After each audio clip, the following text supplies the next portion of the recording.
Ayo, segera download Quran Tadabbur, tafsir dalam genggaman Anda. Bismillahirrahmanirrahim. Assalamualaikum warahmatullahi wabarakatuh. Alhamdulillahi ala ihsani wa syukru lahu ala taufiqihi wa amtinani wa asyhadu an la ilaha illallah wahdahu la syarika lahu ta'ziman li sya'ni wa asyhadu anna Muhammadan abduhu wa rasuluhu da'ila ridwani. Allahumma salli alaihi wa ala alihi wa ashabihi wa ikhwani. Ikhwan dan akhwat yang dirahmati Allah Subhanahu wa taala, jamaah Masjid Astra yang dirahmati oleh Allah Subhanahu wa taala, kita masih melanjutkan bahasan kita tentang kisah dua cucu Nabi sallallahu alaihi wasallam, Al-Hasan dan Al-Husain radhiyallahu taala anhuma, ya. Pada pertemuan lalu telah kita bahas bagaimana tentang Al-Hasan radhiyallahu anhu yang mengorbankan kekhilafahannya, ya, demi untuk persatuan umat, sehingga dia menanggalkan kekuasaannya, kemudian meninggalkan dunia yang penuh dengan kemewahannya, kemudian dia pun pergi bersama Al-Husain ke Madinah, ya, untuk mengajarkan ilmu kepada masyarakat, sampai akhirnya Al-Hasan radhiyallahu anhu dibunuh dengan diracun. Itu pun ketika Al-Husain ingin tahu siapa yang meracuninya, dia pun tidak mau, karena Al-Hasan tidak ingin ada darah tertumpahkan gara-gara dia, bahkan dia rela menanggalkan atau meninggalkan kekuasaan demi persatuan umat, ya.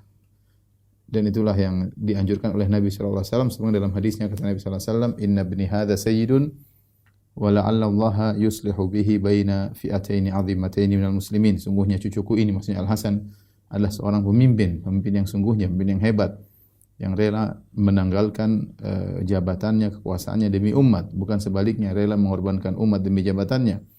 Wa la'alla Allah yuslihu bihi, dan semoga Allah mendamaikan fi'ataini 'azimatain, dua kelompok besar kaum muslimin dengan sebab cucuku ini. Dan benar, dan itu terjadi. Kemudian setelah itu Muawiyah pun radhiyallahu anhu mengambil tampuk kepemimpinan dan menjadi pemimpin khalifah kaum muslimin, dan tahun tersebut disebut dengan Amul Jamaah. Tentunya Muawiyah radhiyallahu anhu punya banyak kelebihan, ya. Namun kita tidak sedang bahas tentang keutamaan-keutamaan Muawiyah radhiyallahu anhu, butuh pengajian tersendiri tentang Muawiyah radhiyallahu taala anhu. Dan sebagaimana sudah kita sampaikan, Muawiyah radhiyallahu taala anhu bersikap baik kepada Hasan dan Husain, memberikan pemberian tahunan kepada Hasan dan Husain, dan dia tahu bagaimana jasa pengorbanan Hasan, memberikan kekhilafahan kepadanya, sehingga Muawiyah punya perhatian besar terhadap Al-Hasan dan Al-Husain. Demikian juga sepeninggal Al-Hasan, ketika Al-Hasan sudah meninggal dunia, maka Muawiyah radhiyallahu taala anhu masih terus memperhatikan Al-Husain, ya, masih terus memperhatikan Al-Husain. Tentunya Al-Husain bersedih ketika ditinggal oleh kakaknya Al-Hasan, dan Al-Hasan meskipun kakak, kata sebagian ulama, dia seperti seorang ayah yang sangat perhatian kepada Al-Husain, meskipun mereka berdua beda cuma setahun. Tapi perhatian Hasan terhadap Husain luar biasa, ya. Betapa sedihnya, ya, mereka berdua yang merupakan cucu Nabi sallallahu alaihi wasallam cuma dua orang, yang dari Fatimah, ya. Yang cucu Nabi cuma dua orang ini, Hasan dan Husain. Kemudian Hasan sudah meninggal dunia, tinggal Al-Husain, ya. Di zaman Muawiyah, ya, Muawiyah tetap menghormati Al-Hasan, ya, Al-Husain radhiyallahu taala anhu. Bahkan Muawiyah ketika berhaji bertemu dengan Husain, maka dia pun menyapa Husain dengan mengatakan, "Marhaban wa ahlan ya bna binti Rasulillah wa sayyida syababil muslimin." Ya. Dabatan li Abi Abdullah yarkabuha. Ya, ketika Muawiyah sedang berhaji dan dikawal oleh penjaganya, dia bilang, "Biarkan aku berjalan sini, enggak ada yang mengikutiku kecuali orang yang aku bawa." Ketika dia sedang berjalan, tiba-tiba di tengah jalan dia ketemu dengan Husain, maka dia tegur, dia mengatakan, "Marhaban wa ahlan." Selamat wahai, yaitu dia menyapa Al-Hasan, Al-Husain, wahai putri Rasulullah sallallahu alaihi wasallam, itu wahai putranya Fatimah, wahai sayyidah syababil muslimin, wahai pemimpin pemuda kaum muslimin. Ini ada tunggangan aku siapkan untuk Abu Abdullah, maksudnya Al-Husain. Silakan Abu Abdullah memakainya. Maka disiapkanlah pelananya, kemudian beliau mempersilahkan Al-Husain untuk menunggangi tunggangan tersebut. Ini dalil bahwasanya Muawiyah mengagungkan atau menghormati Al-Husain radhiyallahu taala anhu ya. Ketika kabar tentang Al-Hasan radhiyallahu anhu meninggal dunia, maka orang-orang Kufah, kita kan tahu bahwasanya Ali bin Abi Thalib meninggal di Kufah. Dan Ali bin Abi Thalib tinggal bersama Hasan dan Husain keluarganya di Kufah. Dan pemerintahan tadinya di Kufah ya. Tadinya pertama di Madinah zaman Abu Bakar di Madinah, zaman Umar di Madinah, zaman Utsman di Madinah. Ketika zaman Ali bin Abi Thalib memindahkan pemerintahan ke Kufah. Karena mungkin di situ Kufah adalah daerah yang rawan, yang banyak orang-orang yang suka menantang dan menentang. Akhirnya mungkin dengan istihad beliau, pemerintahan harus di Kufah. Kalau Kufah sudah aman, maka yang lain harusnya lebih aman. Demikian juga Kufah dekat dengan perbatasan kerajaan-kerajaan orang-orang kafir yang perlu perhatian khusus. Intinya setelah tampuk kepemimpinan diberikan kepada Muawiyah sehingga pusat pemerintahan di negeri Syam, karena Muawiyah adalah gubernur Syam, maka Hasan dan Husain kembali ke Madinah mengajarkan ilmu warisan dari kakek mereka Nabi sallallahu alaihi wasallam kepada masyarakat. Kemudian Al-Hasan meninggal dunia. Ketika Hasan meninggal dunia, maka orang-orang Kufah mulai mengirim surat kepada Husain, memprovokasi, menunjukkan bahwasanya mereka sangat cinta kepada Husain dan minta agar Husain datang ke Kufah dan meminta Husain agar menanggalkan baiat kepada Muawiyah. Kita sudah sampaikan bahwasanya Hasan dan Husain sudah membaiat Muawiyah. Hasan dan Husain mereka datang ke Syam membaiat Muawiyah. Sehingga Hasan menanggalkan kepemimpinan kepada Muawiyah dan mereka berdua membaiat Muawiyah. Ketika Hasan meninggal, orang Kufah di Irak, ya, mereka mengirim surat kepada Husain agar Husain melepaskan baiat dari Muawiyah dan mereka akan membaiat Husain. Ya, tapi Husain tidak akan melaksanakan demikian. Tidak mungkin dia sudah berbaiat kemudian dia berkhianat. Dia sudah berbaiat kepada Muawiyah. Maka sampailah kabar ini kepada Muawiyah bahwasanya orang-orang mengirim surat kepada Husain. Maka Muawiyah kirim surat radhiyallahu anhu kepada Al-Husain menanyakan perihal hal ini. Maka Al-Husain kemudian memberi jawaban kepada Muawiyah. Dia berkata, "Atani kitabuka." Telah datang kepadaku suratmu wahai Muawiyah. "Wa ana bi ghairi alladhi balaghaka anni jadir." Dan aku tidak pantas untuk sebagaimana yang berita tentangku sampai kepadamu. Artinya aku sangat tidak pantas ya. Ya, artinya kabar-kabar yang sampai tentangku kepadamu itu tidak benar. Ya, tidak benar semua tentang aku yang sampai kepadamu. Jadi ini bagaimana Muawiyah tasabbut tabayyun, tanya kepada Al-Husain dan Husain menjawab itu tidak benar semuanya, itu hanyalah fitnah. Ya, wal hasanat la yahdi laha illa Allah, dan kebaikan tidak ada yang bisa beri petunjuk kepadanya kecuali Allah. Wa ma aradtu laka muharabatan wala alayka khilafan. Aku sama sekali tidak ingin memerangi engkau wahai Muawiyah dan aku tidak ingin menyelisih engkau wahai Muawiyah. Ya, maka kemudian Muawiyah membalas surat, "In atharna bi Abi Abdillah illa asadan." Kami tidak mendapati Abu Abdillah maksudnya Al-Husain kecuali seorang jagoan, yaitu singa, seorang jagoan itu hebat. Lihat bagaimana Husain tidak ingin menyelisihi Muawiyah dan Muawiyah menghormati Al-Husain radhiyallahu taala anhu. Husain mengisi hari-harinya dengan mengajar sunnah-sunnah Nabi sallallahu alaihi wasallam ya. Kemudian sampai akhirnya ada peperangan ketika Muawiyah radhiyallahu taala anhu mengajak kaum muslimin untuk memerangi Bizantium kemudian Konstantinopel ya. Jadi Muawiyah melihat bahwasanya musuh yang paling bahaya sekarang musuh adalah Romawi. Sementara kondisi kaum muslimin sebelumnya dalam tidak stabil keamanan, pertikaian antara perselisihan antara Muawiyah dengan Ali, dan setelah kaum muslimin sudah bersatu padu, saatnya Muawiyah memikirkan untuk ekspansi bagaimana menyebarkan dakwah Islam ke daerah luar. Dan karena tidak mungkin Romawi akan berdiam saja. Satu saat mereka akan menyerang kaum muslimin. Maka saatnya Muawiyah radhiyallahu anhu kemudian ingin melawan daulah Bizantium ya. Kemudian dia pun mengirim pasukan ya pada tahun 47 Hijriah ya. Sampai 48 Hijriah beliau pun mengirim pasukan ya kepada Bizantium ya. Intinya untuk sebagai pembuka jalan menuju Konstantinopel yang merupakan pusat mereka ketika itu ya. Kemudian ternyata pasukan yang dikirim pertama itu sekitar 47 sampai 8 Hijriah mengalami kesulitan ya, banyak di antara kaum muslimin yang terkena penyakit menular ketika itu. Kemudian banyak yang meninggal di antara kaum muslimin, pasukan kaum muslimin. Kemudian ketika itu musim dingin yang amat sangat ya.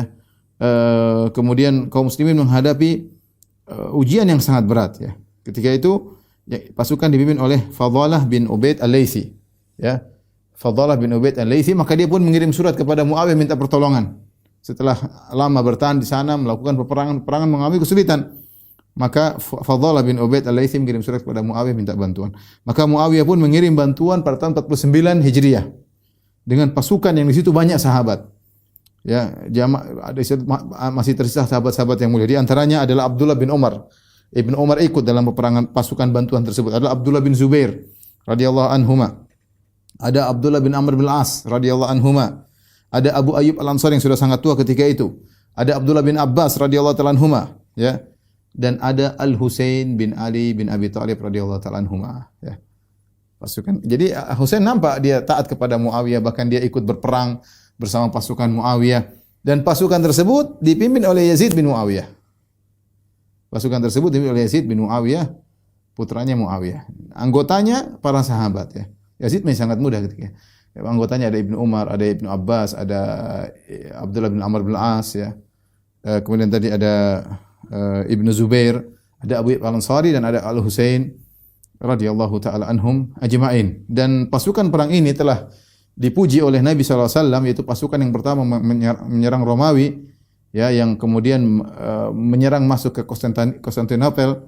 Dalam Sahih Al-Bukhari Rasulullah SAW bersabda, "Awwalu jaishin min ummati yaghzuna Madinata Qaisar maghfurun lahum." Pasukan pertama dari umatku yang menyerang Madinatu Qaisar, yaitu kotanya Kaisar, yaitu maksudnya Konstantinopel, diampuni mereka. Mereka diampuni oleh Allah Subhanahu wa taala. Ya. Alam intinya pasukan tersebut banyak para sahabat ya. Dan dipimpin oleh Yazid bin Muawiyah radhiyallahu taala anhu.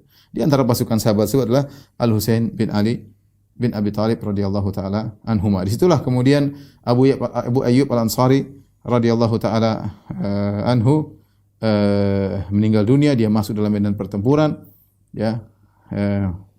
Padahal beliau sudah sangat tua ketika itu ya.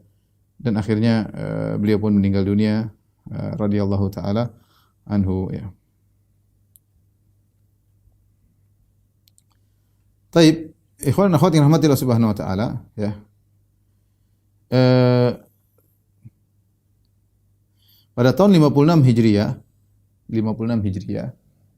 yaitu sekitar 7 tahun setelah perang Konstantinopel 56 Hijriah, maka Muawiyah radhiyallahu anhu, dia merasa mungkin dia akan segera meninggal dunia. Dia perlu pengganti, maka dia mengangkat anaknya Yazid bin Muawiyah, diangkat sebagai khalifah pada tahun 56 Hijriah. Tentu ini ijtihad dari Muawiyah. Kita tidak bisa tahu pasti apa ijtihad beliau, tapi yang jelas para ulama mengatakan keinginan besar Muawiyah agar tidak terjadi pertikaian. Dia memandang bahwasanya dengan anaknya yang memegang tampuk kepemimpinan, maka akan terjadi persatuan di antara kaum muslimin. Padahal ketika itu masih banyak sahabat-sahabat yang mulia, masih ada Ibnu Umar, masih ada Ibnu Abbas, masih ada Ibnu Zubair, Ibnu Zubair masih ada, Abdullah bin Zubair, kemudian masih ada Abdullah bin Amr bin As, masih ada Al-Husain radhiyallahu taala anhum ajma'in. Ya, masih ada Abdurrahman bin Abi Bakar, sahabat. Sebenarnya Yazid bukan sahabat ya. Tapi Muawiyah memilih Yazid ya. Sebenarnya Allah mengatakan bahwasanya sepatutnya Muawiyah memilih dari salah seorang sahabat yang terkenal bertakwa dan tidak memilih anaknya. Namun ini menurut perkiraan kita, tapi kita tidak tahu pasti apa yang ada di benak Muawiyah. Karena kita tahu bagaimana penduduk negeri Syam begitu cinta kepada Muawiyah dan begitu taat kepada Muawiyah, dan begitu cinta kepada putranya Yazid. Ya, begitu cinta kepada putranya Yazid. Kalau kita mau kasih udzur kepada Muawiyah, mungkin Muawiyah mikir kalau seandainya radhiyallahu anhu, seandainya kepemimpinan diserahkan kepada selain penduduk negeri Syam, entah penduduk Kufah, entah penduduk Madinah, mungkin terjadi kekacauan di negeri Syam mungkin ya. Saya hanya menduga-duga saja. Ya, tetapi ijtihad dan kita yakin bahwasanya para sahabat tidak maksum. Mereka bisa berijtihad dan ijtihad mereka bisa salah bisa benar, ya. Kita tidak pernah mengatakan para sahabat maksum. Tapi sebagian ulama mengomentari mengatakan bahwasanya apa yang dilakukan oleh Muawiyah ijtihad yang kurang tepat. Ijtihad yang kurang tepat akhirnya menimbulkan permasalahan problem ketika beliau mengangkat putranya Yazid bin Muawiyah sebagai khalifah sebelum beliau meninggal dunia. Sebelum beliau meninggal dunia. Oleh karenanya ketika beliau sudah mengangkat Yazid, apalagi disebutkan Yazid memiliki beberapa kelebihan yang mungkin membuat Muawiyah kagum seperti kata Ibnu Katsir rahimahullah taala, wa kana Yazid fihi khisalun mahmudah. Kata Ibnu Katsir, Yazid bin Muawiyah memiliki beberapa akhlak yang mulia seperti al-karam, seperti orangnya baik ya, kemudian al-hilm, orangnya sabar, fasahah, pandai mengomong. Ini perlu seorang pemimpin pandai bicara, syair dia pandai bersyair ya, syaja'ah, kemudian keberanian ya, kemudian pendapat yang ide yang tepat dalam masalah perpolitikan, masalah kekuasaan, dan dia pernah memimpin perang Konstantinopel dan ini membuat mungkin yang menjadikan Muawiyah memilih putranya. Tapi kita tidak ragu bahwasanya masih banyak sahabat yang lebih afdal daripada Yazid. Masih banyak sahabat yang lebih afdal daripada Yazid ya. Ya. Tadi yang sudah saya sebutkan. Tapi kalau kita beri uzur atau husnudzon kepada Muawiyah, tentu dia punya pendapat. Kita enggak pernah ketemu Muawiyah, kita enggak pernah nanya. Kita tidak tahu bagaimana penduduk negeri Syam ya. Cuma saya katakan tadi kemungkinan kalau kita mau kasih uzur, Muawiyah melihat penduduk negeri Syam sangat cinta kepada Muawiyah, sangat cinta kepada putranya. Seandainya ketampuk pimpinan diserahkan kepada selain penduduk Syam, mungkin akan terjadi kegaduhan. Dan Muawiyah tidak ingin demikian. Sementara para sahabat mungkin pendapat Muawiyah masih bisa lebih untuk mengalah ya daripada berhadapan dengan negeri Syam yang seperti itu.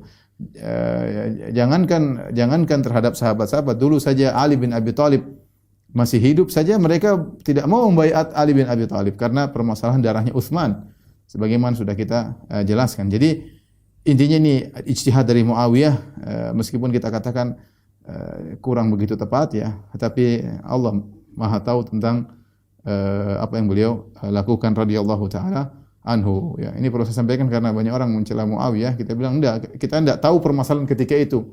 Kita tidak tahu bagaimana kondisi penduduk negeri Syam, kita tidak tahu bagaimana kondisi penduduk Kufah. Muawiyah bukan orang bodoh, Muawiyah orang cerdas, Muawiyah orang pintar.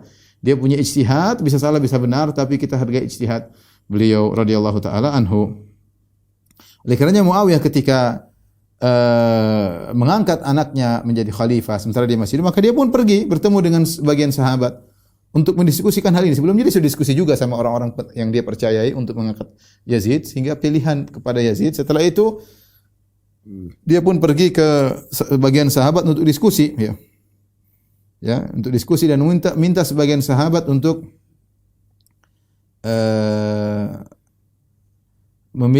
membaiat putranya Muawiyah ya. Maka ketika itu Marwan bin Hakam adalah gubernur kota Madinah ya. Maka Muawiyah memerintahkan Marwan bin Hakam untuk mengambil baiat dari penduduk kota Madinah terhadap Yazid karena gubernur kota Madinah Marwan ibn al-Hakam. Kata Muawiyah, ambil baiat dari penduduk kota Madinah. Karena di kota Madinah banyak sahabat ya. Dan Muawiyah kirim surat kepada Marwan. Inni qad kaburat sinni wa khashitul ikhtilaf 'ala al-ummah ba'di. Ini yang zahir. Muawiyah berkata, aku sudah tua dan aku khawatir terjadi perselisihan ya kalau aku meninggal dunia ya. Waqad ra'aitu an atakhayyar lahum min man yakum bil amri ba'di, dan aku memandang aku harus memilih orang yang menggantiku kalau aku meninggal dunia. Ijtihad dia ya. Kemudian dia mengatakan fa'rid alaihim dzalik wa alimni billadhi yarudduna alaika. Wahai Marwan bin Hakam, sampaikanlah kepada penduduk kota Madinah ya, dan bagaimana balasan mereka kabarkan kepada aku. Jadi penduduk kota Madinah disuruh berbaiat kepada Yazid ya.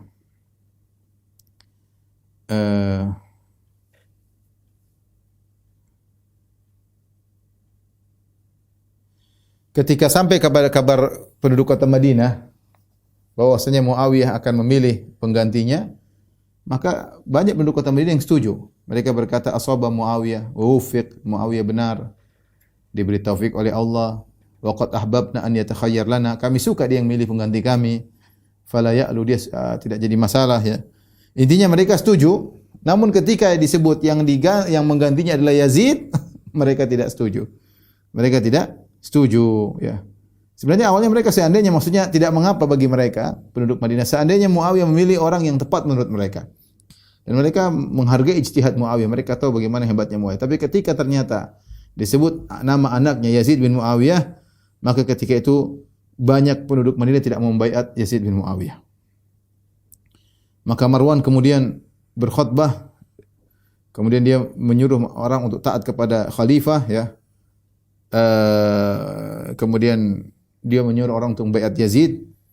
Kemudian dia berkata sunnatu Abi Bakrin ar-Rasyid al-Mahdiyah. Mahdi. Inilah sunnahnya Abu Bakar. Abu Bakar nunjuk. Abu Bakar nunjuk Umar. Sekarang apa salahnya Muawiyah yang menunjuk Yazid? Ini sunnahnya Abu Bakar. Kalau Nabi SAW meninggal, Nabi membiarkan orang-orang memilih. Akhirnya Abu Bakar terpilih. Ketika Abu Bakar belum mau meninggal, Abu Bakar nunjuk Umar. Umar mau meninggal, Umar milih 6 orang untuk bermusyawarah. Milih siapa sebagai pengganti. Ya. Kemudian ketika Utsman meninggal, semua orang mengangkat Ali. Ya, secara aklamasi semua mengangkat Ali bin Abi Thalib. Nah, kata Marwan bin Hakam, ini sunnahnya Abu Bakar. Abu Bakar memilih, maka Muawiyah juga boleh milih Yazid. Maka dibantah ya. Dibantah oleh Abdurrahman bin Abi Bakar, putranya Abu Bakar radhiyallahu anhu. Abdurrahman juga sahabat, dia berkata, faqad taraka Abu Bakr al-ahlu wal ashirah wa amida ila rajulin bani Adi bin Ka'ab idh ra'a annahu lidzalika ahlun fabaya'ahu. Kata Abdurrahman bin Abu Bakar, beda antara Muawiyah dengan Abu Bakar. Abu Bakar ketika dia milih, dia tidak milih dari keluarganya. Dia tidak milih dari keluarganya, tidak milih dari anaknya, dia tinggalkan Bani Taim. Kemudian dia pergi kepada suku yang lain dari Bani Adi, yaitu sukunya Umar bin Khattab. Kemudian dia pilih Umar menjadi pemimpin. Kenapa? Karena dia memandang Umar pantas. Bagaimana engkau menyamakan ya dengan baiatnya Muawiyah terhadap Yazid? Yazid, Muawiyah pilih anaknya sendiri.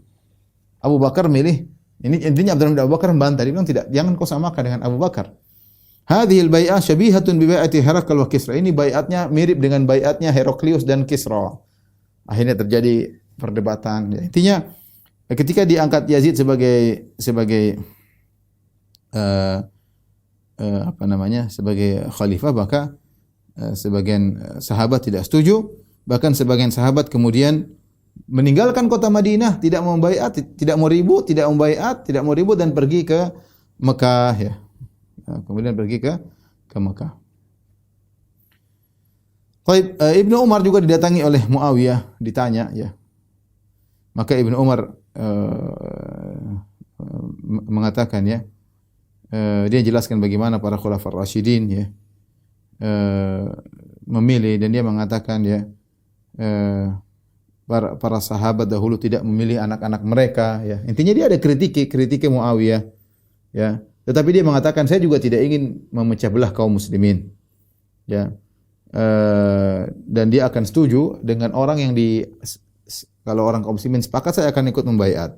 Ini menyenangkan hati Muawiyah. Muawiyah berkata yarhamukallah. Jadi Muawiyah tahu Ibnu Umar tidak setuju dengan pilihan dia, tapi selama ini membuat persatuan tidak jadi masalah bagi Ibnu Umar. Ibnu Umar lebih realistis. Kemudian ya sudah, yang penting umat bersatu, saya akan ikut membaiat. Maka kemudian Muawiyah berkata yarhamukallah, semoga Allah merahmatimu.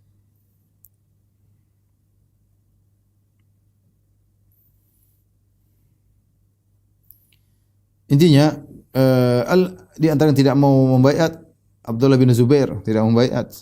Kemudian Abdurrahman bin Abi Bakar tidak mau membaiat. Kemudian antara juga Al Husain bin Ali bin Abi Thalib radhiyallahu taala anhuma ya.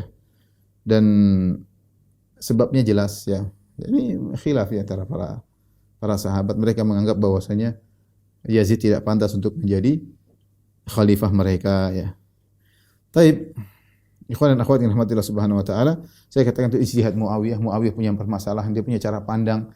tentang penduduk Syam, tentang penduduk Madinah, tentang penduduk Kufah. Kita tidak mudah juga kita mengatakan Muawiyah salah, meskipun kita mengatakan mungkin kurang tepat, sepatutnya begini seperti. Tapi kalau kita hidup di zaman itu belum tentu. Ya, kondisi tidak semudah yang kita bayangkan. Kita tidak tahu bagaimana watak penduduk negeri Syam yang cintanya luar biasa kepada Muawiyah dan Yazid. Dan tidak tahu bagaimana watak orang Irak yang begitu benci kepada penduduk Syam, ya. Sehingga intinya itulah ijtihad Muawiyah yang akhirnya mengangkat putranya sebagai khalifah setelahnya. Dan akhirnya Muawiyah ya radhiyallahu taala anhu meninggal ya pada tahun 60 Hijriah dengan usia 78 tahun. Dan dia berkuasa kurang lebih sekitar 19 tahun 3 bulan dan 27 hari, yaitu sekitar 19 tahun 4 bulan ya. Meninggallah Muawiyah radhiyallahu taala anhu. Kemudian dengan demikian resmilah Yazid bin Muawiyah kemudian menjadi khalifah kaum muslimin ketika itu. Maka pada tahun 60 Hijriah di bulan Rajab Yazid kemudian memegang tampuk kepemimpinan. Kemudian dia sangat dicintai oleh masyarakatnya, oleh penduduk negeri Syam karena dia memberikan jaminan, janji kepada mereka, apalagi mereka tahu bagaimana perjuangan bapaknya Muawiyah, apalagi Yazid juga pernah menjadi pemimpin dalam peperangan melawan Konstantinopel ya. Akhirnya mereka sangat cinta kepada Yazid bin Muawiyah radhiyallahu taala anhu. Nah, di antara kesalahan Yazid adalah setelah itu dia sibuk memaksa Al-Husain ibnu Zubair untuk membaiat dia. Ya, mungkin dia punya pandangan juga ya. Kita bilang mungkin dia punya pandangan demi persatuan, maka dia pun maksa Ibnu Zubair kabur di Mekah. Akhirnya Ibnu Zubair di Mekah bikin kekhilafahan ya, karena dia menganggap bahwasanya khilafah Yazid tidak pas, tidak benar ya. Apalagi Yazid diangkat jadi khalifah sementara Muawiyah masih hidup dan tidak ada dua khalifah. Tidak ada khalifah. Jadi menurut dia Yazid diangkat tidak sah menurut Ibnu Zubair, karena ketika Yazid diangkat tahun 56, Muawiyah masih hidup. Muawiyah wafat radhiyallahu anhu pada tahun 60 Hijriah. Ini masalah seperti ini ya, ijtihad sangat mungkin terjadi. Intinya dia pun pergi ke Mekah, kemudian orang-orang pun mengangkat dia sebagai khalifah di Mekah. Adapun Al-Husain radhiyallahu anhu, apa yang terjadi dengan Al-Husain ketika Muawiyah meninggal dunia, maka semakin gencar lagi ya. Kita tahu bahwasanya penduduk kota Kufah sudah mengirim surat kepada Husain semenjak Hasan meninggal dunia. Semenjak Al-Hasan radhiyallahu anhu meninggal, mereka sudah kirim surat, sudah tinggalkan Muawiyah. Ya, tapi enggak bisa. Al-Husain gimana mau meninggalkan Muawiyah? Dia sudah membaiat kepada Muawiyah dan Muawiyah berbuat baik kepada dia. Dan tidak akan menyelisihi perintah kakeknya, membangkang dari pemerintah yang sah. Tapi kasus Yazid berbeda ya. Husain belum membaiat kepada Yazid. Maka ketika Muawiyah meninggal dunia, semakin gencar ya surat ya, sampai disebutkan ya, surat-surat dengan bawa nama sekitar 100.000 orang siap untuk membaiat Al-Husain di Kufah. Ya, siap untuk membaiat Al-Husain di Kufah. Kata Ibnu Katsir rahimahullah, waqad kathura wurudul kutub alaihi, terlalu banyak surat-surat datang kepada Husain. Min biladil Iraq yad'unahu ilaihim. Mereka bilang, ayo Husain kemarilah ke Kufah. Dzalika hina balaghahu mautu Muawiyah wa wilayatu Yazid. Kata mereka ketika sampai kabar kepada penduduk Kufah bahwasanya Muawiyah sudah meninggal dan khalifahnya Yazid. Dan mereka tidak suka dengan Yazid. Ya. Kemudian mereka dengar juga Husain pergi ke Mekah karena tidak ingin membaiat Yazid. Kesempatan ya, maka mereka kirim surat sekitar 150 surat. Isinya ada sekitar 100.000 orang siap untuk, ada 150 surat datang banyak nama-nama yang siap untuk membaiat Al-Husain ya. Sehingga surat-surat ini atau surat-surat ini datang ya, terkumpul di Husain ya. Semuanya mengajak beliau untuk pergi ke Kufah ya. Mereka ingin membaiat Husain, tidak ingin baiat Yazid ya, tidak ingin baiat Yazid ya. Dan mereka mengatakan kami belum baiat seorang pun sampai sekarang. Ini dijelaskan oleh Ibnu Katsir ya dalam kitabnya Bidayah wa Nihayah. Kata mereka, wahai Husain, kami belum baiat seorang pun, datanglah engkau yang akan kami baiat. Terus akhirnya Husain tergerak ya. Entah Husain juga radhiyallahu anhu punya pandangan ya, pandangan ingin perbaiki umat ya. Maksudnya menurut dia mungkin Yazid tidak pantas menjadi pemimpin. Beda dengan bapaknya Muawiyah ya. Dan macam-macam ya, kita tidak tahu juga karena kita tidak pernah berhadapan dengan Husain, kita tidak bisa bertanya dengan langsung, tapi kira-kira demikian. Kira-kira secara kalau kita husnudzon intinya Husain merasa Yazid tidak pantas dan saatnya harus ada khalifah yang pantas. Dimulai dari di Irak ya, maka dia akan siap menjadi pemimpin di Irak ya. Maka dia pun terpancing ya. Sebelum dia ke sana, Husain ngirim utusan ke Kufah untuk mengecek kondisi. Benar enggak ini surat-surat ini?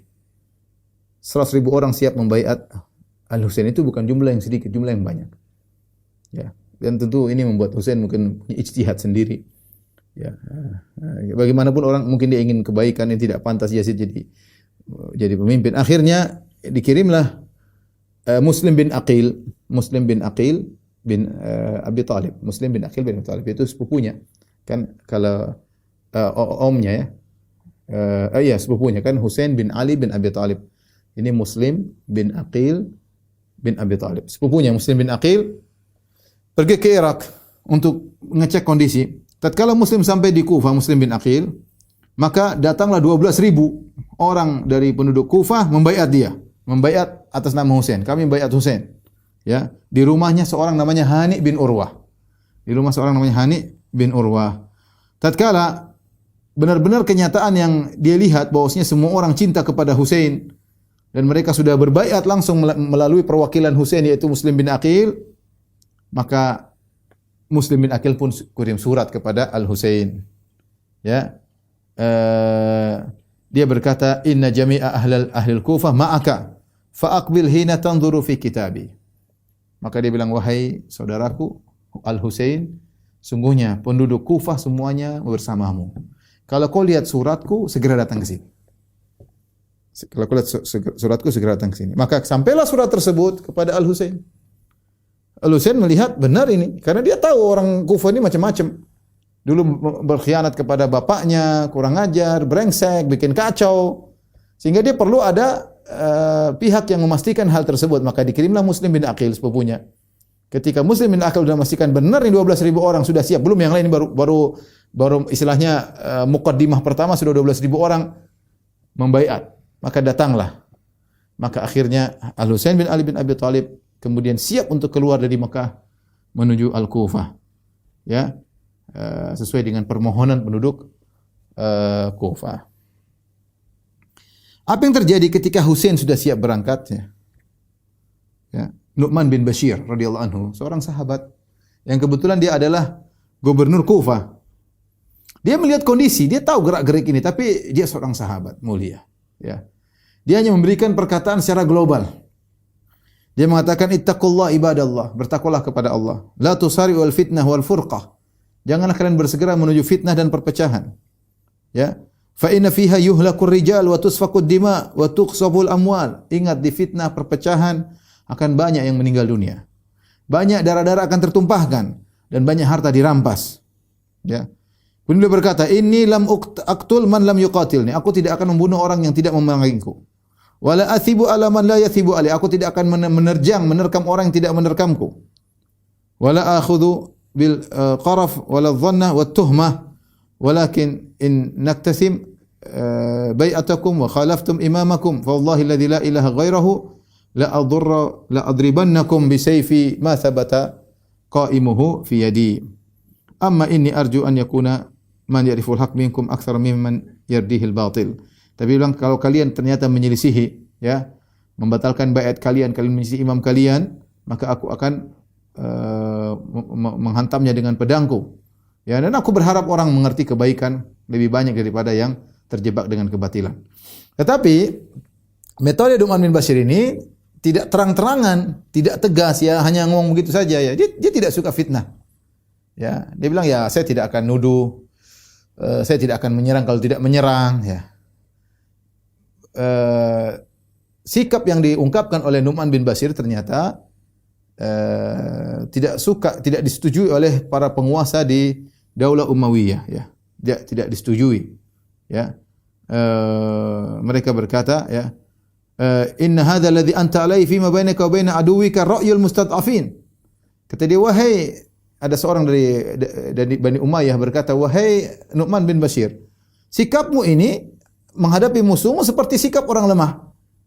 Maksudnya tegas lah, kalau itu bunuh-bunuh saja atau gimana. Maksudnya kenapa tegas, kenapa sikap tidak tegas seperti itu? Kenapa kau lemah?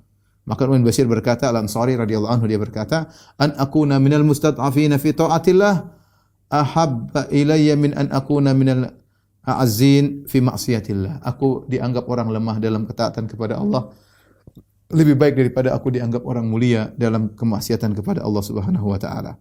Akhirnya sikap Nu'man bin Bashir radhiyallahu anhu, gubernur Kufah yang kelihatannya tidak kencang, tidak tegas, sampailah kepada Yazid bin Muawiyah. Yazid bin Muawiyah tidak setuju, akhirnya Nu'man bin Bashir dilengserkan, dimakzulkan kalau bahasa kita.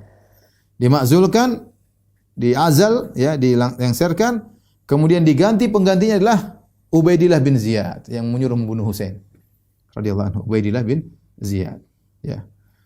Ubaidillah bin Ziyad tadinya adalah wali Al-Basrah, dia gubernur Basrah. Maka dia diberi kekuasaan lebih luas. Basrah dan Kufah sama-sama di Irak dikuasai oleh Ubaidillah bin Ziyad, ya. Maka lihat, Ubaidillah bin Ziyad masuk ke Kufah. Nu'man bin Bashir sudah dia selamat dari fitnah, lengserkan, selesai. Dia tidak ingin lebih dalam, tidak ingin pertumpahan darah.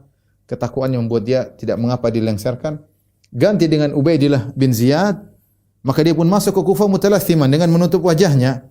Dan dia dengar bahwasanya Al-Husain sudah jalan menuju dari Mekah menuju Irak, ya.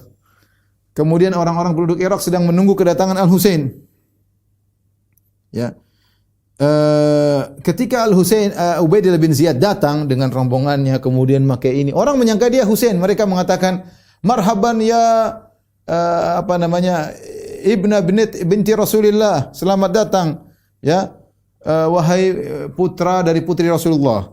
Ada yang mengatakan, marhaban ya bika ya ibna Rasulillah, selamat datang wahai cucu Rasulullah. Qadimta khairu maqdamin, kau datang dengan kedatangan yang baik. Subhanallah. Banyak orang yang beri salam kepada dia. Mereka menyangka bahwasanya dia Husain. Tatkala dia tahu bahwasanya kondisi berat, kondisi sudah serius.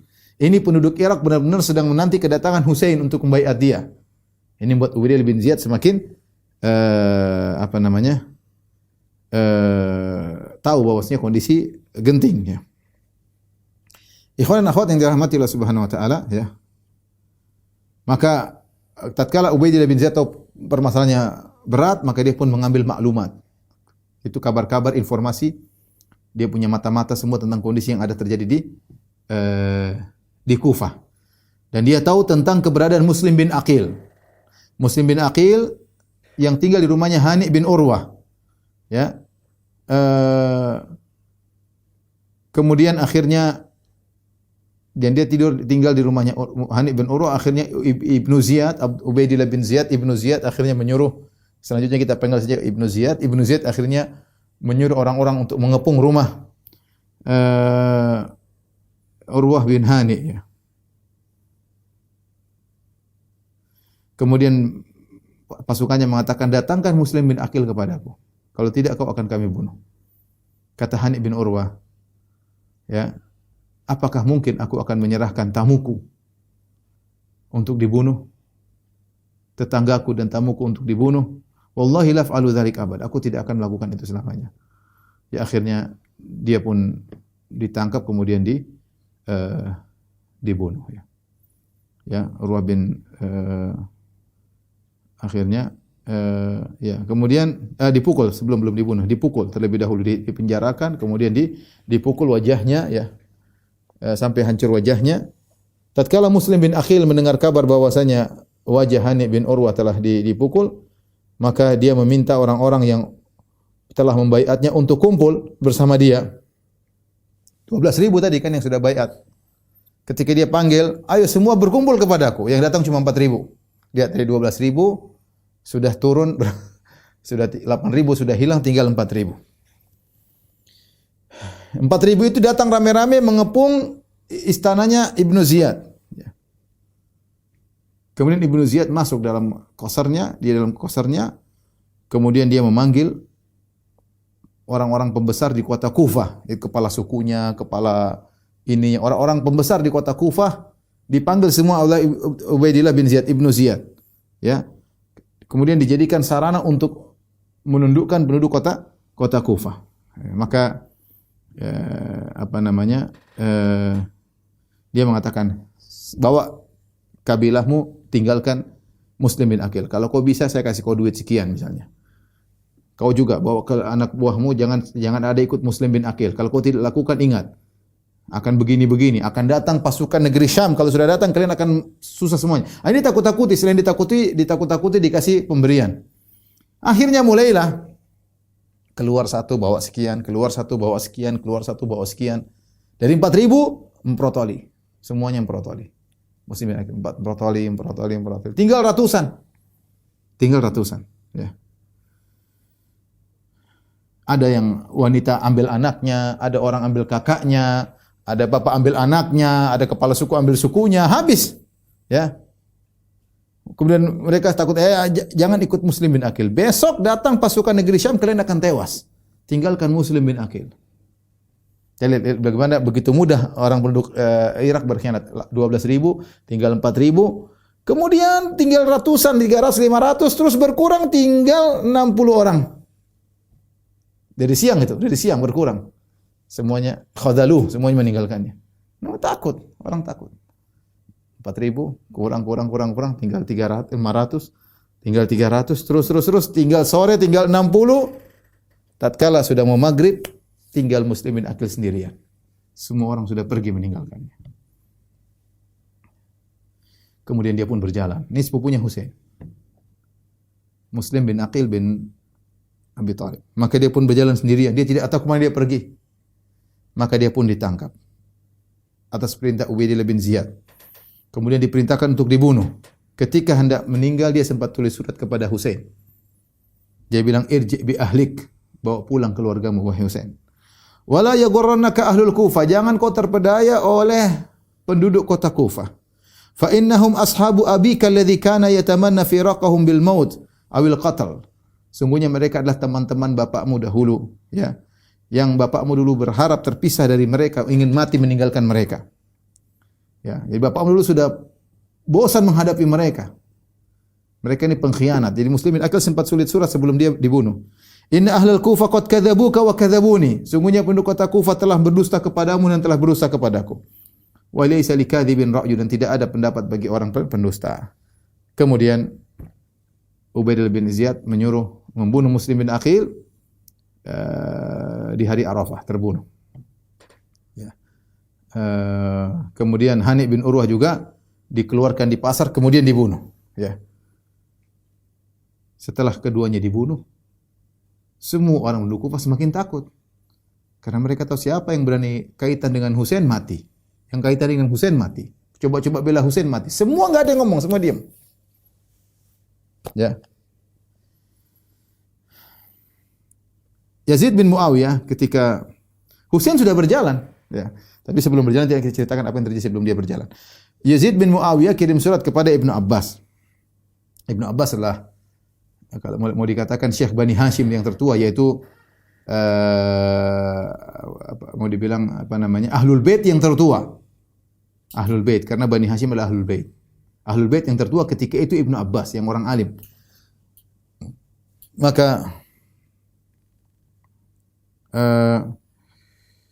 Maka Yazid nulis surat, dia mengatakan, anta kabiru ahli baitik, engkau adalah orang paling pembesar di sukumu Bani Hashim, sukunya Nabi SAW. Wal manzur ilai, dan engkau dipandang oleh mereka. Fakfufhu anis sa'yi fil furqah, tahanlah ya Husain, jangan sampai dia berusaha terjadi perpecahan. Ibnu Abbas membaca tulisan tersebut. Innila arju an la yakuna khurujuhu li amrin takrahu. Aku berharap keluarnya Husain ya bukan pada perkara yang kau benci. Dia jawab dengan baik. Wahai Yazid, keluarnya Husain, saya berharap bukan pada perkara yang kau benci. Walastu ada'un nasihata lahu, tapi aku akan menasihatinya. Aku akan menasihatinya. Maka keluarlah Husain. Ya, setelah meninggal sepupunya Muslim bin Aqil. Dia keluar dia keluar sebelum terbunuhnya, sehari sebelum terbunuhnya Muslim bin Aqil. Dan dia tidak tahu kalau Muslim bin Aqil dibunuh, dan dia keluar pada tanggal 8 Dzulhijjah. 8 Dzulhijjah berangkat, Muslim bin Aqil terbunuh hari Arafah 9 Dzulhijjah. Ya, dia berangkat tahun 60 Hijriah, keluar dari Mekah, ya, menuju ke Kufah, ya. Yang jadi masalah Husain bawa keluarganya semua. Dia bawa kakak-kakak, adik-adiknya dari anak-anaknya Ali bin Abi Thalib, ya. Dari selain Fatimah, ya. Ali bin Abi Thalib setelah Fatimah meninggal, dia menikah dengan beberapa wanita dan punya anak-anaknya Ali bin Abi Thalib. Semuanya ikut Husain. Ya, kemudian ponakan-ponakannya, Ahlul Bait semuanya ikut Husain. Ketika Husain mulai keluar, maka dia dihadang oleh banyak sahabat. Jangan keluar Husain, dihadang oleh para sahabat. Di antara yang menasihati Husain agar tidak keluar adalah Abdullah bin Abbas. Abdullah bin Abbas, kalau kita bilang tadi apa? Orang paling senior di Ahlul Bait ketika itu. Dari Bani Hashim. Ya. Ibnu Abbas, ya. Ya. Dan dia adalah, kalau kita bilang adalah omnya Husain. Ya, karena Al-Abbas bin Abdul Muttalib adalah omnya Ali. Sehingga Ali dan Ibnu Abbas adalah sepupu. Ibnu Abbas, Ali bin Abi Thalib, Nabi Muhammad sallallahu alaihi wasallam, ini semua sepupuan. Kalau gitu Al-Husain adalah ponakannya, kalau tingkatannya berarti Ibnu Abbas adalah omnya, gampangnya demikian. Jadi tingkatan omnya, om bagi Al-Husain. Dan dia orang paling tua, tatkala paling senior. Maka dia pun datang, tatkala dengar kabar bahwasanya Husain sudah keluar menuju Irak, maka dia pun dia pergi menuju ke Husain Ibn Abbas. Dia berkata, "Aina turidu ya ibna Fatimah?" Kemana kau hendak pergi wahai putra Fatimah? Qala al-Iraq wa syi'ati. Kata Husain, aku akan pergi ke Irak menuju kepada para penolongku. Dia tidak tahu kalau Muslim bin Aqil sudah meninggal dunia. Maka Ibn Abbas berkata, "Inni karihun liwajhika hadha. Inni karihun liwajhika hadha. Takhruj ila qaumin qatalu abak." Aku tidak suka dengan arah pergimu ini kalau pergi ke Irak. Aku tidak setuju, aku tidak suka. Kata Ibn Abbas, aku tidak suka dengan arah kepergianmu ini. Kau pergi kepada suatu kaum yang telah membunuh ayahmu, Ali bin Abi Thalib. Ya. Laula an yazri bi wa bika nasu la syabathtu yadi fi ra'sika. Kalau seandainya kita tidak dihina oleh orang, aku akan tahan tanganku di kepalamu, jangan kau pergi. Falam atruk katadzab, aku tidak akan biarkan kau pergi. Aku ingin melakukan demikian. Jangan kau pergi wahai ponakanku, gampangnya demikian. Jangan kau pergi wahai putra Fatimah. Kau pergi ke suatu kaum yang telah membunuh ayahmu. Kalau aku bisa pegang kepalamu, aku tahan kau, aku akan tidak membiarkan kau pergi. Tapi aku takut orang-orang mencela kita. Summa baka Ibnu Abbas. Ibnu Abbas menangis. Kemudian Al-Husain berkata, "La an uqtal fi makanin kadza wa kadza ahabbu ilayya min an uqtal bi Makkah."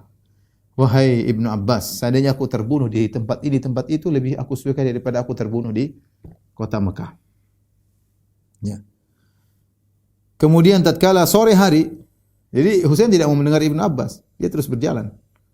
Di sore hari, Ibnu Abbas datang lagi kepada Husain, ingin memberi nasihat lagi. Ya, maka dia berkata lagi, "Ya Ibnu Ammi, inni atasabbar wala asbir." Wahai ponakanku, ya. Aku berusaha bersabar, tapi aku tidak sabar. Ya. Artinya dia mau biarin Husain pergi begitu saja dengan dia bersabar, dia tidak bisa sabar. Dia tahu ini bahaya. Husain ini cucu Nabi SAW akan pergi menuju tempat mara bahaya. Dia mengatakan, aku berusaha bersabar, cuek untuk kepergianmu, tapi aku tidak bisa sabar. Inni atakhawfu alaika fi hadzal wajhil halak. Aku khawatir kau berjalan menuju kebinasaan, wahai Al-Husain. Innaha alal Iraq, kaum Ghadrin. Ingat, penduduk Irak adalah kaum pengkhianat. Fala taktar bihim, jangan kau terpedaya dengan mereka. Surat datang, ratusan surat. 100.000 siap untuk membaiat. Jangan kau terpedaya dengan mereka. Aqim fi hadzal balad fa innaka sayyidu ahli Hijaz. Tinggallah di negeri ini, di kota Mekah. Engkau adalah pemimpin penduduk Hijaz, Mekah, Madinah, kau pemimpinnya. Kau pemimpinnya Husain. Cucu Nabi tinggal kau saja. Kau pemimpin Hijaz. Jangan pergi ke Irak. Ibnu Abbas sudah bagaimana lagi? Dia berusaha, dia tahu ini kebinasaan. Dia mau menyabarkan, mau cuek, tapi bagaimana lagi? Dia pun datang kedua kali. Fa in kana ahlul Iraq yuridunaka kama za'amu faktub ilaihin falyanfu amilahum aduwahum. Kalau memang benar mereka serius dengan engkau wahai Al-Husain, tulis surat sama mereka. Lengserkan pemimpin kalian, musuh kalian lengserkan dulu baru aku akan datang. Kalau memang mereka serius benar-benar rela mati untuk engkau. Thumma uqdum alaihim, kalau mereka sudah usir musuh mereka, lengserkan anak buahnya Yazid misalnya kalau memang dianggap musuh, baru kau ke sana, ya. Fa in abaita illa an takhruj fasir ila al-Yaman. Kalau memang kau harus pergi wahai ponakanku, pergilah ke arah Yaman, jangan pergi ke arah Irak. Fa inna biha husunan wa syi'aban. Di sana ada orang-orang yang akan menjagamu, suku-suku yang akan membelamu. Wa hiya ardun 'aridatun tawilah, dan dia adalah negeri yang sangat luas. Wa li abika biha syi'ah, dan ayahmu punya banyak penolong di sana. Wa anta 'anin nasi fi uzlah fataktuba ila nasi wa tursil wa tabuth du'atuka fa inni arju an ya'tiyaka 'inda dhalika alladhi tuhibbu fi afiyatin. Kata dia, sudah kau pergi ke Yaman saja, ya kau jauh dari pertikaian-pertikaian ini, tulislah surat kepada mereka, ya kirimlah utusan-utusanmu, dai-daimu kepada mereka, aku berharap akan datang kebaikan dari arah negeri Yaman. Kata Husain, ya bin ammi, wahai putra pamanku, ya, wallahi inni la a'lamu annaka nasihun syafiq. Demi Allah, aku tahu engkau adalah pemberi nasihat yang sangat perhatian sama aku, yang sangat sayang kepadaku. Walakinni qad azamtul masir, tapi aku sudah azma'tul masir, aku sudah berazam untuk berjalan. Ibnu Abbas berkata, fa in kunta sa'iran fala tasir bi nisa'ika wa sibyatika. Wahai Husain, kalau memang kau ingin pergi ke Irak, jangan bawa istrimu dan jangan bawa anak-anakmu. Pergi sendiri. Bahaya. Fa inni la khaifun an tuqtal kama qutila Uthman wa nisa'u waladuhu yanzuruna ilaihi. Aku khawatir kau akan terbunuh sebagaimana terbunuhnya Uthman bin Affan, sementara ketika dia terbunuh istrinya melihat dia terbunuh. Dia meninggal di hadapan keluarganya. Aku tidak ingin kau meninggal di hadapan keluargamu. Keluar sendiri, jangan bawa anak-anak dan istri-istrimu. Tapi Husain tetap berjalan radhiyallahu anhu, sudah takdir mau diapain. Ini antara sahabat yang menegur Husain agar tidak berlanjut. Di antaranya Ibnu Umar. Ibnu Umar datang. Dia di Mekah waktu itu. Ada yang mengatakan dia di Madinah. Ketika dia mendengar Husain mau pergi ke Irak, dia segera berangkat. Dan dia padahal sudah terlambat jarak 3 hari, tapi dia nyusul. Bagaimana perhatian Ibnu Umar? Dia nyusul Husain sudah 3 hari perjalanan. Dia berkata, "Aina turid? Hendak mana kau pergi?" Qala al-Iraq, aku pergi ke Irak. Wa hadhihi kutubuhum wa rasailuhum wa bai'atuhum. Ini ya Ibnu Umar, saya kenapa ke Irak, ini surat-surat mereka, ratusan surat-surat. Ini nama-nama yang baiat saya, ya. Mereka sudah membaiat saya. Dia tidak tahu muslimin aku sudah meninggal dunia. Kata Ibnu Umar, "La ta'tihim." Jangan kau datangi mereka. Fa aba. Husain tetap nekat. Kemudian dia berkata, lihat Ibnu Umar nasihati. "Inni muhadditsuka hadisan." Wahai Husain, aku sampaikan kepada engkau sebuah hadis berkaitan dengan kakekmu Rasulullah sallallahu alaihi wasallam. Ingat hadis ini wahai Husain. Inna Jibril atan Nabiy sallallahu alaihi wasallam fa khayyarahu bainan dunya wal akhirah fakhtara al akhirah. Sungguhnya Jibril datang kepada kakekmu Rasulullah sallallahu alaihi wasallam. Kemudian Jibril menyuruh Rasulullah untuk memilih dunia atau akhirat. Maka kakekmu memilih akhirat. Kakek memilih akhirat, meninggalkan dunia. Wa innaka bad'atun min Rasulillah, engkau adalah bagian dari darah daging Rasulullah sallallahu alaihi wasallam. Wallahi ma yaliha ahadun minkum abadan. Tidak ada yang menguasai dunia dari seorang pun dari kalian. Tidak pantas kalian menguasai dunia, tidak pantas kalian urusan dengan dunia. Ibnu Umar seakan berkata, lihatlah, ikutilah cara kakekmu. Tinggalkan dunia. Enggak usah jadi penguasa, enggak usah jadi khalifah. Ya. Wa ma sarafahu Allahu ankum illa lilladhi huwa khairun lakum. Dan Allah memalingkan kalian daripada dunia menuju akhirat, itu pasti yang terbaik pilihan Allah Subhanahu wa taala. Lihatlah Hasan dipalingkan, meninggalkan kekhalifahan. Ibnu Umar sudah menasihati, fa aba an yarji. Husain tidak mau. Ketika Husain tidak bersikeras tetap berjalan, fa tanaqahu Ibnu Umar, maka Ibnu Umar pun memeluk Husain. Kemudian qabbalahu baina ainaihi. Kemudian Ibnu Umar mencium dahi dari Husain. Dia cium kening Al-Husain. Kemudian dia berkata perkataan yang menyedihkan. Dia berkata, "Astaudiukallah min qatil." Aku titipkan orang yang akan terbunuh kepada Allah Subhanahu wa taala. Aku titipkan orang yang akan terbunuh di sisi Allah Subhanahu wa taala. Kemudian berjalanlah Husain melanjutkan perjalanan. Ketika Husain berjalan, didatangi lagi Abdullah bin Zubair. Abdullah bin Zubair nasihati. Dia mengatakan, "Aina tadhhab? Kemana kau hendak pergi?"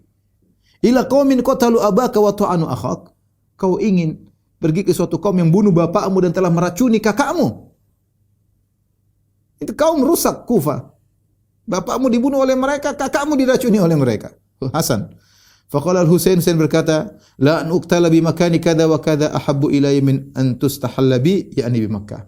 Lebih baik aku terbunuh di tempat ini, tempat anu, daripada aku dibunuh di kota Mekah.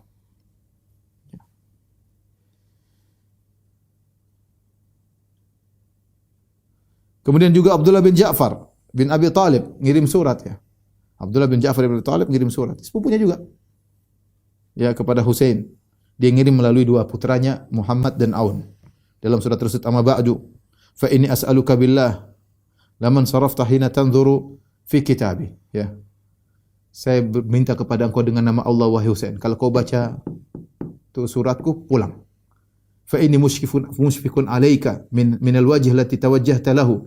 Aku khawatir kepada engkau wahai Husain ke arah yang kau datangi, ke Irak.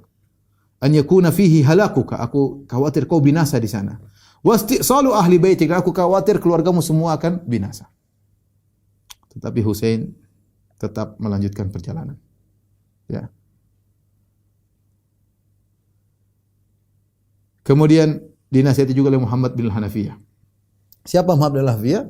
Saudaranya. Tapi dari istrinya Ali yang lain, bukan dari Fatimah. Ya. Sebagaimana kita jelaskan, Ali menikah dengan Khawlah bintu Ja'far dari Al-Hanafiyah, dari Bani Hanifah, dan anaknya Muhammad bin Ali ya dinisbahkan kepada ibunya untuk membedakan dengan Husain dan Hasan, Muhammad bin Hanafiyah. Ya. Maka tatkala dia melihat saudaranya, kakaknya Al-Husain keluar dengan keluarganya, bukan sendiri, keluar dengan anak-anaknya, dengan istrinya, dengan ponakan-ponakannya, maka dia pun mengejar Husain menuju ke Mekah. Ya.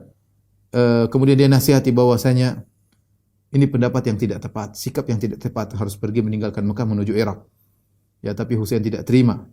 Akhirnya dia tahan anaknya, jangan ikut Husain. Jadi Husain ngajak ponakan-ponakannya.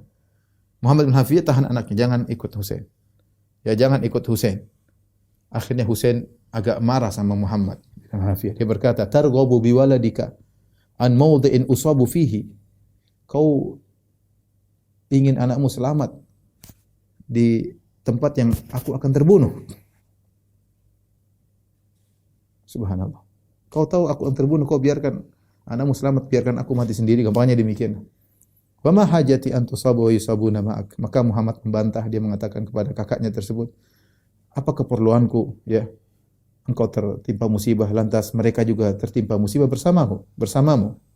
Ya, in kanat musibatuka a'zam indana minhum. Meskipun musibah menimpamu lebih besar bagiku daripada anak-anakku yang mati. Maksudnya Muhammad Hanafiyah mengatakan, saya nahan anak-anak saya, bukan saya artinya lebih sayang mereka daripada engkau wahai Husain. Engkau lebih saya sayangi. Anak-anakku mati masih lebih ringan daripada engkau, tapi tidak perlu anak-anakku ikut mati. Ya, ini pendapat perkataan apa? Muhammad Ibn Hafiyah, dan akhirnya Husain pun terus berjalan menuju ke Irak. Ya, akhirnya dia pun menuju ke wafatnya beliau radhiyallahu taala anhu. Insyaallah kita lanjutkan pada pertemuan pekan depan tentang bagaimana wafatnya Al-Husain cucu Nabi radhiyallahu taala anhu. Karena ceritanya belum selesai ya, mungkin saya tidak buka pertanyaan ya. Insyaallah pertanyaan kita lanjutkan pada pertemuan depan. Mohon maaf kepada kawan-kawan rekan-rekan di Asrah. Insyaallah kita ketemu pekan depan lagi. Baru silakan beri pertanyaan. Kurang lebihnya saya mohon maaf. Wabillahi taufiq wal hidayah. Assalamualaikum warahmatullahi wabarakatuh.